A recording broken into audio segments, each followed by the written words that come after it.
فوج کی حراست سے فرار ہونے والے تحریک طالبان کے سابق ترجمان احسان اللہ احسان کی اپنے بیٹے کے ساتھ ایک تصویر ٹویٹر پر وائرل ہونے کے بعد سانحہ پشاور میں شہید ہونے والے طلباء کے والدین نے شدید غم و غصے کا اظہار کرتے ہوئے مطالبہ کیا ہے کہ ان کے معصوم بچوں کو قتل کر کے اپنے بچے کے ساتھ خوشیاں منانے والے سفاک قاتل کو فوری طور پر گرفتار کیا جائے۔ یاد رہے کہ پشاور کے army public school and college پر طالبان کے دسمبر سن 2014 کے خونی حملے میں 130 سے زائد معصوم بچوں کو شہید کر دیا گیا تھا، اور اس واقعے کی ذمہ داری تب کے تحریک طالبان کے ترجمان احسان اللہ احسان نے قبول کی تھی۔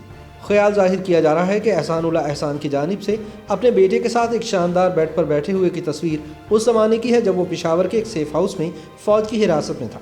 بتایا جاتا ہے کہ احسان اللہ احسان نے ایک ڈیل کے تحت فوجی حکام کے سامنے سرنڈر کیا تھا، جس کے بعد اس کے خلاف کسی بھی قسم کی قانونی کارروائی کرنے کی بجائے اس کو پشاور کے ایک سیف ہاؤس میں رکھا گیا تھا، جہاں سے وہ 3 برس بعد اپنے خاندان سمیت فرار ہو گیا۔ اس کی تصویر ایک صحافی نے ٹویٹر پر شیئر کی اور لکھا کہ تحریک طالبان کے سابق ترجمان احسان اللہ احسان نے جیل روڈ پشاور پر ایک گھر میں حراست کے دوران اپنے بیٹے محمد عباس خان کے ساتھ تصویر شیئر کی ہے۔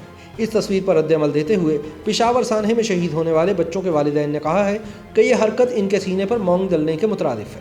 ان کا کہنا تھا کہ کاش اس سانحے میں ان لوگوں کے بچے بھی مرتے جن کی غفلت سے یہ واقعہ رونما ہوا، اور ان کو بھی احساس ہوتا کہ اولاد کا غم کیا ہوتا ہے۔ شہید بچوں کے والدین کا کہنا تھا کہ زیادہ ظلم کی بات تو یہ ہے کہ جب احسان اللہ احسان فوجی حکام کے قابو میں آ گیا تو اس کا ٹرائل کرنے کی بجائے اسے ایک آرام دہ گھر میں اس کے خاندان سمیت رکھا گیا، جہاں اس نے 3 برس عیاشی کی اور پھر وہ اپنے محافظوں کے منہ پر قالق مل کر فرار ہو گیا۔ شہید بچوں کے والدین نے کہا کہ ہم اس واقعے کا ذمہ دار موجودہ فوجی قیادت کو سمجھتے ہیں اور انہیں فوری طور پر احسان اللہ احسان کو گرفتار کر کے کیفر کردار تک پہنچانا چاہیے۔ یاد رہے کہ فوج کے ترجمان میجر جنرل آصف غفور نے 17 اپریل سن 2017 کو ایک پریس کانفرنس میں احسان اللہ احسان کے فوج کی تحویل میں ہونے کا انکشاف کیا تھا، جس کے بعد 26 اپریل سن 2017 کو اس کا اعترافی بیان بھی جاری کیا گیا تھا۔ اپنے بیان میں احسان اللہ احسان نے کہا تھا کہ وہ انڈیا کی خفیہ ایجنسی را کے لیے کام کر رہا تھا۔ اس نے اپنا اصلی نام لیاقت علی خان بتایا اور کہا کہ اس کا تعلق محمد ایجنسی سے ہے۔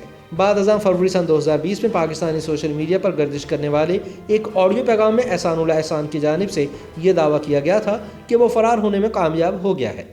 اس آڈیو پیغام میں کہا گیا تھا کہ 5 فروری سن 2017 کو ایک معاہدے کے بعد میں نے خود کو پاکستان کے خفیہ اداروں کے حوالے کر دیا تھا۔ میں نے برسوں اس معاہدے کی پاسداری کی، لیکن سیکیورٹی اداروں نے مجھے بیوی بچوں سمیت قید کر لیا تھا۔ احسان اللہ احسان نے کہا کہ 3 برسوں میں پاکستانی فوج نے اس کے ساتھ کیے گئے وعدے پورے نہیں کیے اور معاہدے کی خلاف ورزی کی، جس کے بعد وہ اپنی رہائی کے منصوبے پر کام کرنے کے لیے مجبور ہو گیا۔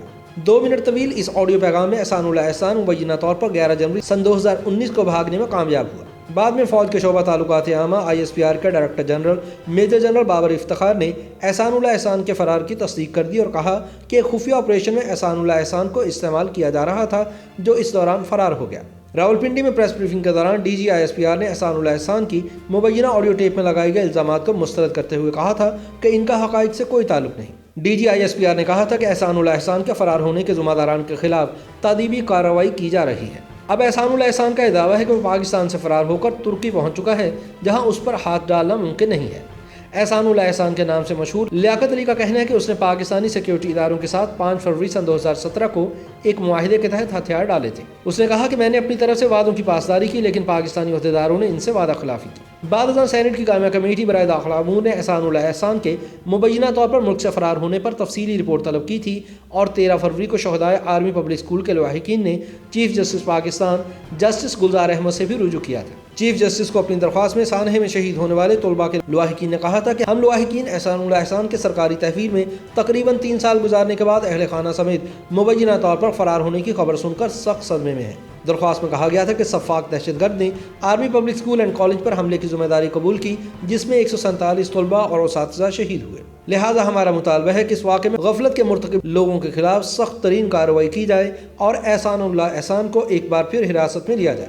احسان اللہ احسان تاحال گرفتار نہیں ہو سکا، لیکن وہ کئی رپورٹرز اور صحافیوں سے اکثر رابطے میں رہتا ہے۔ احسان آخرکار پاکستانی اداروں کی حراست سے کیسے فرار ہوا؟ اس سوال کا جواب اس نے ایک آڈیو کی صورت میں YouTube پر پوسٹ کیا۔ اپنے فرار کی تفصیلات بتاتے ہوئے احسان اللہ احسان کہتا ہے کہ اس نے جب سن 2017 میں پاکستانی اداروں کے سامنے سرنڈر کیا تو اسے پشاور میں رکھا گیا۔ وہ پہلے ایک گھر میں تقریباً 18 ماہ رہا، جس کے بعد اسے پشاور میں ہی دوسرے گھر میں منتقل کر دیا گیا، جہاں سے وہ جنوری سن 2020 میں فرار ہو گیا۔ احسان اللہ احسان کا کہنا تھا کہ جس گھر میں وہ مقیم تھا اس میں بیک سائڈ پر ایک چھوٹا سا دروازہ تھا جسے تالا لگا کر بند کر دیا گیا تھا۔ یہی راستہ ہمارے فرار کے لیے بہترین تھا کیونکہ وہ ایک رہائشی علاقہ تھا اور وہاں سے نکلنا آسان تھا۔ اس لیے میں نے مناسب سمجھا کہ پہلے اس دروازے کی کنڈی کو توڑا جائے تاکہ نکلتے وقت کوئی رکاوٹ نہ ہو۔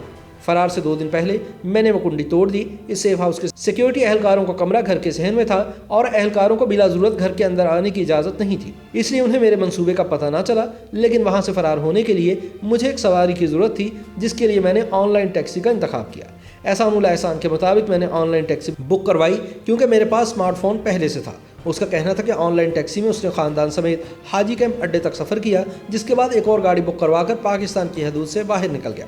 تاہم سانحہ APS میں شہید ہونے والے بچوں کے ورثاء کا کہنا ہے کہ احسان اللہ احسان جیسے ہائی پروفائل دہشت گرد کا حکام کی مرضی کے بغیر فرار ہونا ناممکن تھا، لہذا وہ فرار نہیں ہوا بلکہ اسے فرار کروایا گیا ہے۔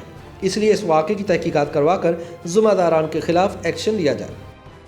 YouTube پر گوگلی نیوز دیکھنے کے لیے youtube.com کی سرچ بار میں گوگلی نیوز TV ٹائپ کریں۔ گوگلی نیوز کے پیج پر سرخ رنگ کے سبسکرپشن والے بٹن پر کلک کرنا نہ بھولیے۔ YouTube پیج پر اپلوڈ ہونے والی ویڈیوز سے باخبر رہنے کے لیے بیل آئیکن پر کلک کیجیے۔ آپ کو ہر نئی ویڈیو کے بارے میں نوٹیفیکیشن موصول ہو جائے گا۔